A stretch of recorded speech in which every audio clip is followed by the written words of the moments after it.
Hello cooking lovers, welcome to our channel Sumi and জেমিস kitchen. আজকে আমাদের রেসিপি হলো বেবিকর্ন স্টিক।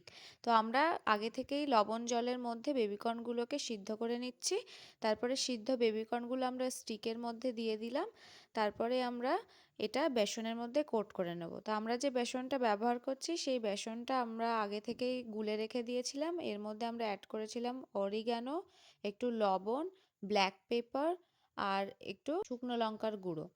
তারপরে আমরা দেখুন এই কোট করে নিলাম। তারপরে আমরা ফ্রাইং প্যানে ফ্রাই করে নিচ্ছি। তো জিনিসটা সত্যিই খুব সুন্দর হয়েছিল, আপনারা অবশ্যই এটা ট্রাই করবেন। এটা এখন একটা খুবই অ্যাভেলেবেল জিনিস, তো বাজারে গেলেই আপনারা খুব সহজেই এটা পেয়ে যাবেন। তো দেখুন আমরা ফ্রাই করে নিয়েছি। তারপরে এই রেডি হয়ে গেল।